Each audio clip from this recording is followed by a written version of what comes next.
Манай улс эрүүл мэндийн үйлчилгээг иргэдэд хүртээмжтэй хүргэх зорилт тавин ажиллаж байгаа. Гэвч анхан шатны нэгж болох өрхийн эмнэлэг дээр энэ зорилт гацж байна. Нийслэлийн хэмжээнд 129 өрхийн эмнэлэг бий. Эдгээрт өрхийн эмчийн хүрэлцээ таарав. Тоног төхөөрөмж муутай талаар ярьсаар дөрвтэй өөрчлөлтгүй олон жилийн нүрийг үзэж байгаамаа.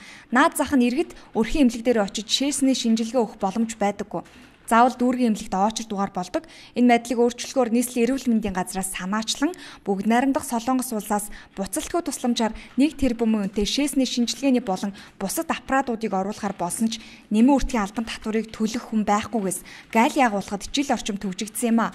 1 тэрбум үнэтэй аппарат өнөөдрийг хүртэл агуулгад төвжигдсээр байгаа юу? Өнгөрсөн 7 засгийн газрын нөөц хөрөнгөөс 105 сая төгрөг татвард нь төлж иж авах болж байна л да. Одоо энэ сарын 26, 27, 28-нд бүх өрхийн эмчнэр сувилагчдын дараа сургалт явуулах гэдэг. Ямар ч тач улсаас эдгээр аппаратуудын татварыг төлөхөөр болж гайлын агуулгын гацаанаас гаргажээ.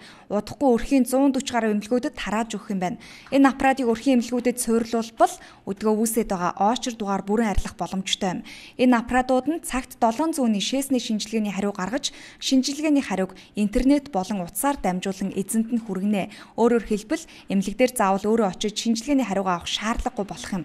Эхний ээлжинд өрхийн эмнэлгүүдэд тулгамддаг тоног төхөөрөмжийн асуудал багахан ч гэсэн шийдэгдэж байна. Харин нэг эмчит ногдох өвчтний тоо 50% их хэвээр л байгаа юм. Тэгэхээр манай эмнэлэг дээр нийтдээ 7 эмч ажилладаг. Бид нар 17 мянган хүн 7 эмч үзлэг хийж байна. Тэгэхээр нэг эмчит маань бол 2300-аас 2600 ногдчих.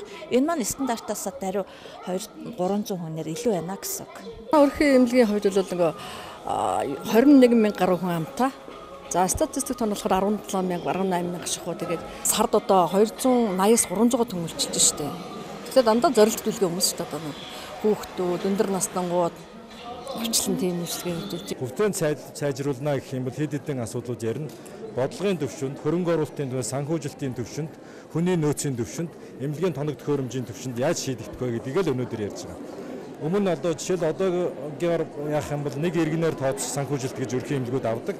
Нэг иргэнээр 11 мянгаар тооцож явдаг. Сумын эмнэлгүүд нь 22 мянгаар. 11 мянгаар санхүүжчихэд өнөөдрийн эмнэлэг явуулна гэж байхгүй. Нэг өрхийн эмчит 2000 гаруй хүн ногддог байна. Энэ нь стандарт хэмжээнээс 50%-аар илүү үзүүлэлт юм. Ийм өндөр ачаалттай байхад иргэн бүрт эмнэлгийн үйлчилгээг хүртээмжтэй хүргэх зорилт биелэлээ олох нь өрөөсгөл гэдгийг эмчнэр хэлж байна. Мөн өрхийн эмнэлгүүдийн байрны асуудал шаардлага хангадаггүй. Энэ мэт өрхийн эмнэлгүүдэд тулгамдсан асуудлыг шийдвэрлэхэд эрүүл мэндийн төвүүдийн статус, хууль эрх зүйн орчныг сайжруулж тодорхой болгох, цаашлаад өрхийн эмч нарын тоог нэмж тэр хэрээр тоног төхөөрөмж, санхүүжилтийн өсөх шаардлага тулгараад байгааг тэтгэж байна.